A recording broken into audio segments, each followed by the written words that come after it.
Да, у Дэни завтра экзамен. Дэнни, так как к экзамену готовишься, Угу. да? Утки. Утки? Уже утки. Уже утки. Дэнни отобрал у меня игру.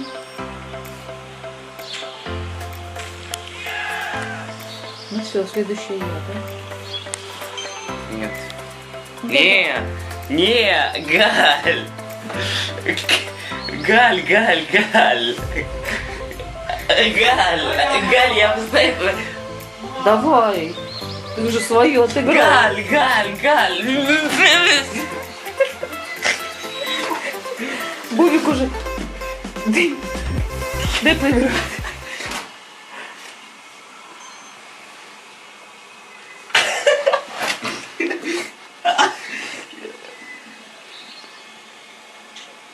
Мимо. Волосы так сгорят в газу.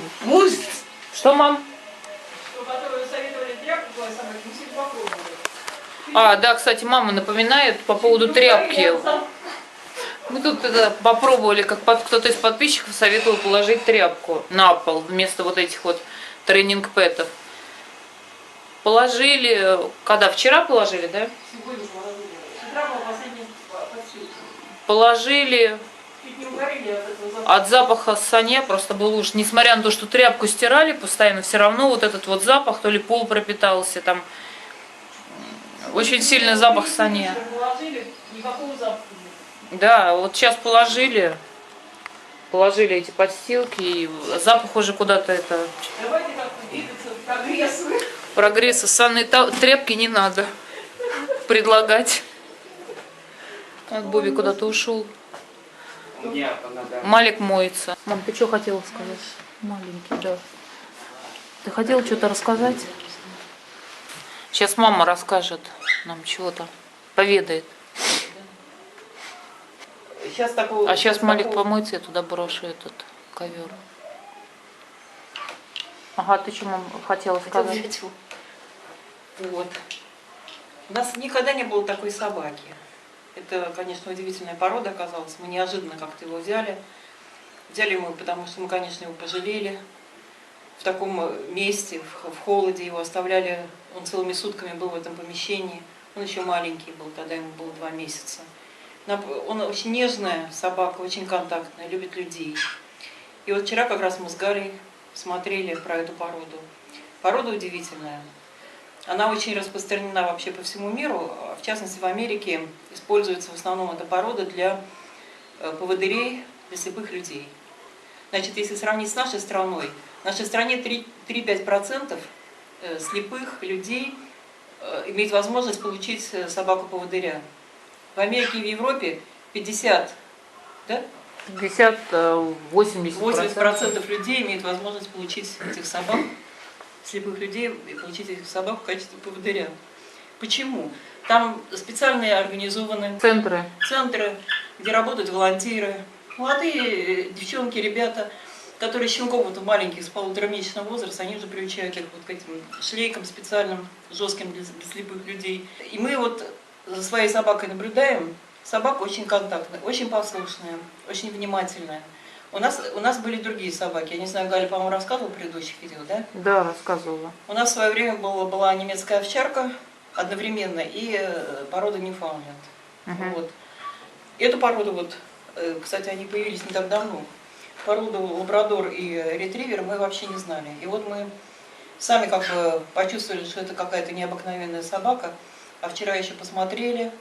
И, конечно, мы поняли, что это такая тонкое существо, очень тонкая психика, очень добрый, внимательный и контактный. Он постоянно, вот, если кто-то сидит, он постоянно подходит, и он должен обязательно лечь так, чтобы коснуться человека, либо ноги, либо чего-то. Он может играть, но в то же время соприкасаться с человеком, то есть около ноги где-то.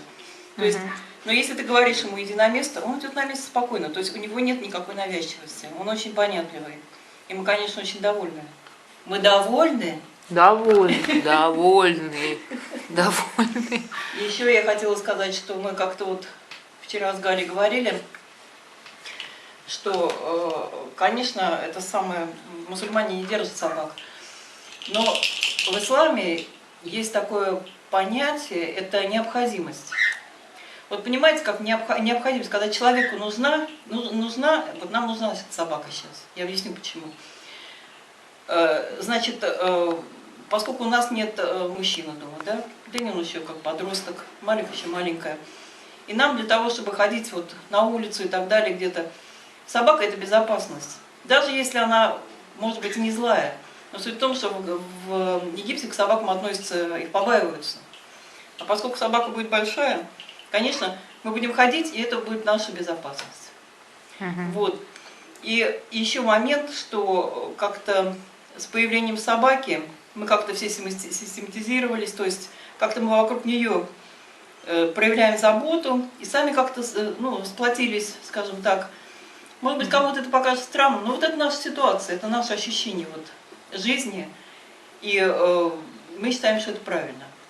Тем более, что сейчас в таком возрасте, как Дэнни, вот такое животное, которое всегда радо, всегда встречает всех, без всяких, как говорится, кошки это одно, собаки совсем другое. У вас есть что добавить? Галина Григорьевна? У меня? Да. Нет, ну я как бы соглашусь со всем, что сказала мама. Вот. Ну, конечно, с момента того, как он появился, у нас, соответственно, прибавилось как бы и забот, но в то же время как бы вот такой как бы друг, такой компаньон именно, очень здорово, который тебя встречает, всегда тебе рад, и на самом деле очень ненавязчивый он очень. То есть, как бы послушный и никуда не лезет, вперед батьки в пекло. А ты вот Абсолютно говорила, нормальный. где еще детям здесь научиться доброте? У нас, например, раньше, когда Галя была маленькая еще, были дворец пионеров, да? В каждом районе был. Там были животные. Дети приходили, просто ухаживали за какими-то морскими свинками, хомячками там, и так далее, да? Да. И у нас дома всегда были какие-то рыбки, какие-то животные всегда были. Здесь именно как научиться ухаживать за животным, чтобы, то есть и доброта, именно доброта. Где научиться еще доброте здесь? Где? Ну да. То есть они же, как правило, хотя не то, что у них нет этой литературы, которую мы проходим. У них все это есть. Вот Дэнни сейчас проходит по английскому языку, они проходят и Шекспира, и Шарлотта Бронте, кто они там еще проходили, и Оливер Твист, а до этого там и Остров сокровищ, они все это проходят, но да, никто... про вот это про черного лошадь, помнишь? Да, просто никто не читает этого. То есть они как бы проходят по программе, им положено читать, но они этого не читают. И поэтому, возможно, что именно это связано, вот такое, как бы, где человечность детям привить, за счет чего? Как бы вот именно то, что вот есть вот такие животные, они растут. Я помню, мы в детстве, когда вот мы были еще маленькими, там лет 6-7, уже читали. Мы читали, такой автор был, Сеттон Томпсон, у него рассказы о животных. Читали, там такие были истории интересные. И смеялись, и слезами обливались. Интересно было. Потом это самое Маугли мы читали тоже в детстве. У нас была хорошая книга, старая еще начало 20 века, с такими красивыми картинками. Борис Рябинин, рассказы о собаках у него были. То есть вот эти все книги мы читали в детстве. И мы, конечно, поскольку, то есть всегда хотелось собаку, именно прочитав эти книги, потом фильм «Ко мне, Мухтар». Мы как-то были вот помешаны как бы на этой теме. А свои собаки появились уже, так сказать, во взрослом возрасте. Вот. Но это ничего страшного. То есть как это всегда была тяга именно вот к собакам. И кошки были, но собаки это было что-то особенное. Да. Есть, конечно, книг таких, наверное, не читают. Я не знаю. Не читают. Вот, и вообще как бы у нас вообще подход другой. У нас когда вот по завершении, так сказать, Советского Союза стали заводить собак, люди стали сразу интересоваться, доставать литературу, то есть читать о каждой породе и старались выращивать, соответственно, как положено каждой породе. То есть у нас подход другой. Здесь отношения, то есть они заводят, например, собаку, они даже не знают, что с ней делать. Как ее воспитывать? Нет, ну воспитывать, может, еще как-то воспитают, но как ее, как с ней гулять, как ее вот, содержать. Они не вдумываются в это. Вот у них есть собака, так все, собака, пошел, погулял и так далее. У нас подход другой. Мы начинаем изучать. То есть для нас, как говорится, каждое появление животного, собаки, например, какой-то определенной породы, это предмет для изучения, предмет для получения знаний. Здесь такого нет. У них собака это чисто вот так вот, породистая собака, там престиж, пошел и так далее. Вот. У нас совсем по-другому. Поэтому, конечно, мы очень рады, что у нас есть такое животное, благодаря которому, вот, например, дети будут как-то добрее. Это такой друг, компаньон. Да не будет. Мы сами можем выходить вечером спокойно гулять, правда? Да, конечно. Так мы не выходим вечером гулять, а так будем вечером с собакой, как бы не страшно. Ну не то, что не страшно, а ты идешь как бы, и хорошо, что с тобой есть животное, но все равно. Оно все равно грызет стол.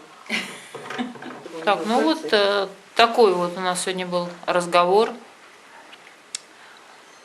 вечерний. Вечерний звон. Если видео понравилось, нажимайте лайк, подписывайтесь на канал, если не подписаны, нажимайте на колокольчик, чтобы получать уведомления о новых видео. На сегодня все. Всем пока. Пока-пока всем. Спокойной ночи.